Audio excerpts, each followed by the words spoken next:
여러분 안녕하십니까? 뉴스데스크 제주입니다.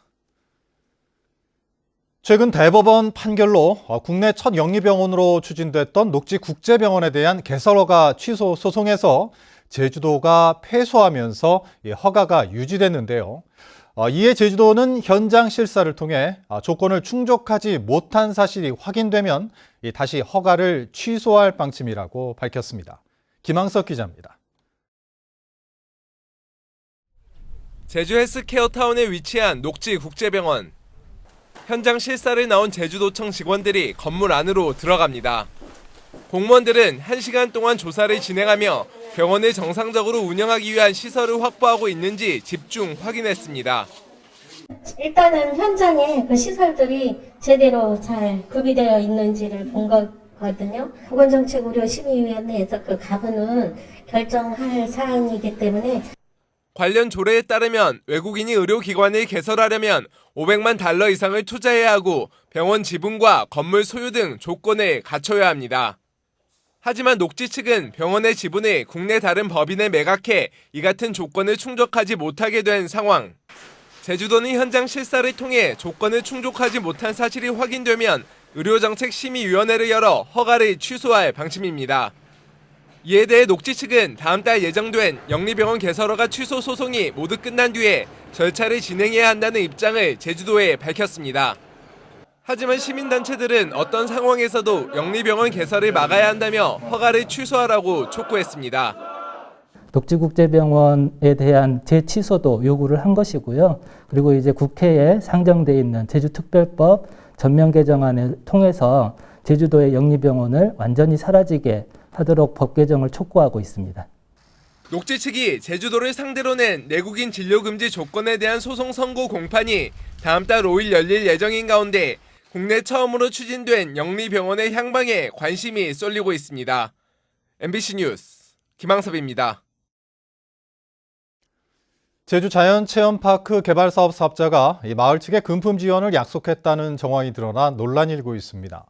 제주시 조천읍 선의리 마을회 등에 따르면 사업자는 최근 마을에 10억 원을 지원하고 공사장비 우선 임대와 주민 우선 고용 등을 담은 협약서를 제안했습니다. 한편 도의회 환경도시위원회는 내일 자연체험파크 환경영향평가 동의안을 심의합니다.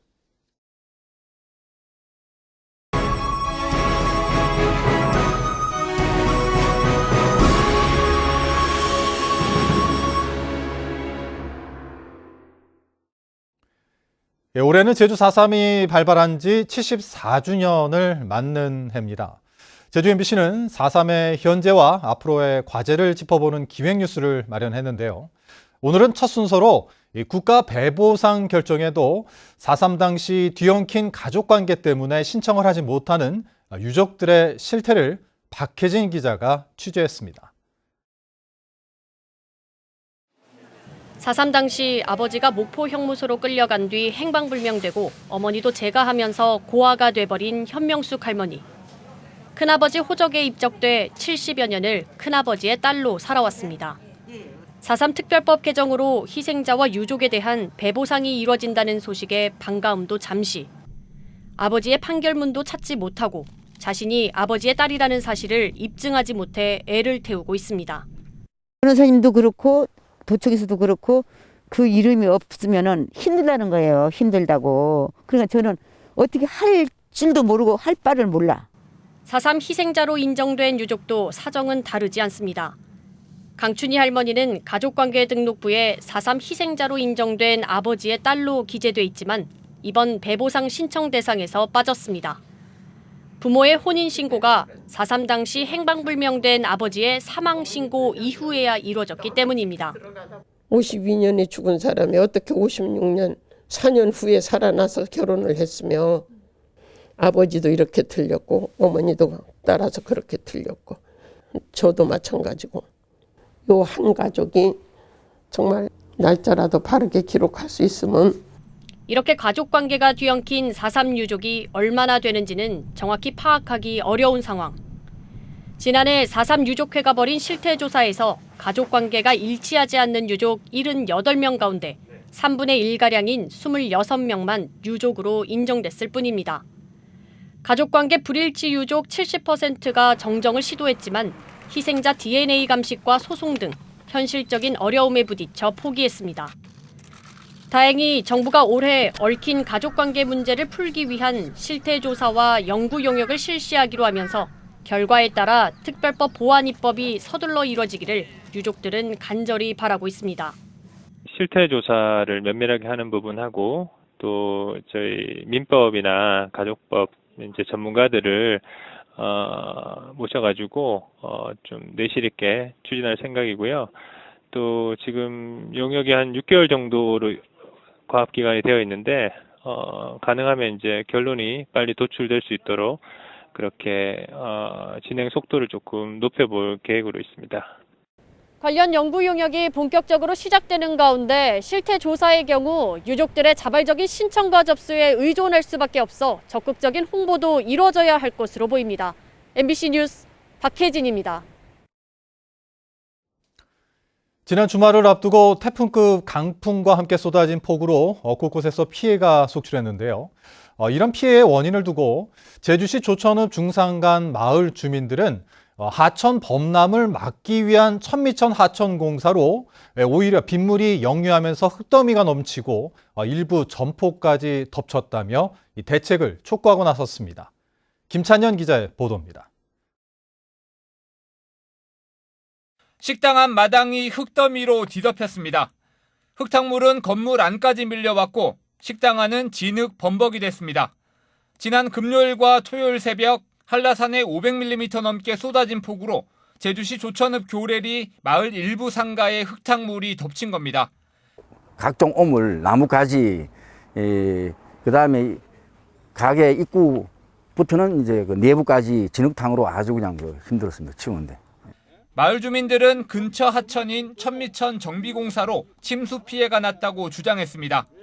제방을 쌓고 도로 지반을 높이면서 하천으로 빠져나가던 물길이 막혀 빗물이 다시 마을로 역류했다는 겁니다. 70%가 저기서부터 요로 나갔단 말이에요. 뚝을 안 쌓이니까. 근데 지금은 도로를 높여가지고 뚝을 쌓아버렸잖아요. 그렇기 때문에 저기에서부터 마을로 전부 유입이 되는 겁니다, 물이. 해당 구역은 천미천 구자지구 정비사업 구간으로 지난 2018년부터 하천 범람을 막기 위해 5km 길이의 제방을 쌓아 올렸습니다.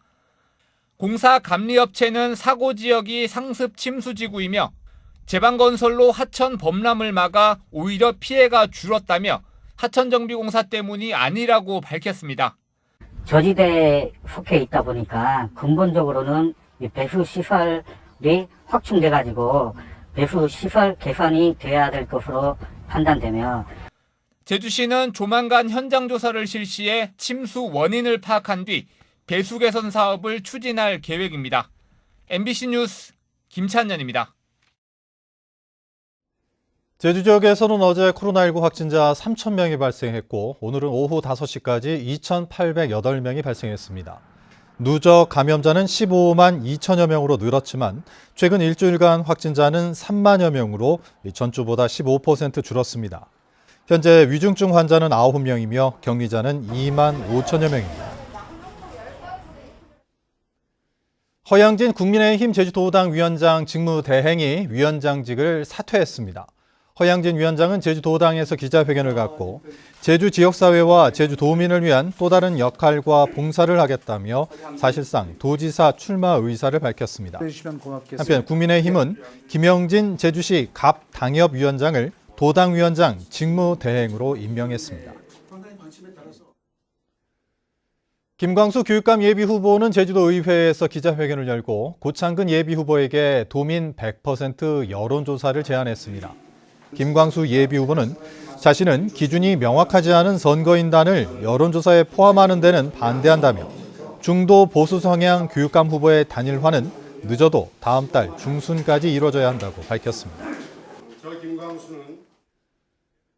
제주교육학부모연대 등은 제주도의회 앞에서 집회를 열고 더불어민주당 고현수 의원이 발의한 혐오 표현 방지 조례안은 동성애 비판 등을 막아 표현의 자유와 충돌한다며 부결돼야 한다고 주장했습니다.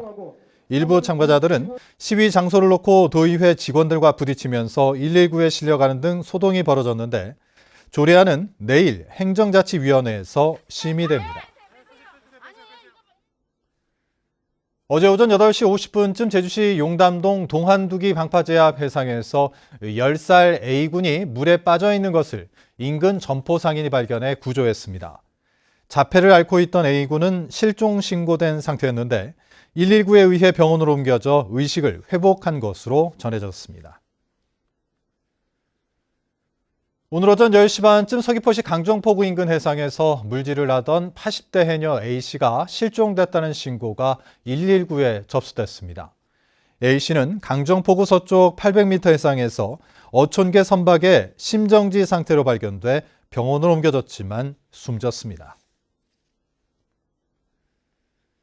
치매를 앓던 80대 어머니와 극단적인 선택을 시도한 40대 아들에 대한 사건을 수사하고 있는 경찰이 사고 차량에서 고의성을 입증할 증거를 찾지 못했습니다. 제주 서부경찰서는 사고 차량에 대한 국가수 감식 결과 사고 기록 장치인 EDR이나 제동장치 여부 등을 확인했지만 차체 손상이 심각해 사고 고의성을 입증할 증거를 찾지 못했다고 밝혔습니다. 뉴스데스크 제주를 마칩니다. 고맙습니다.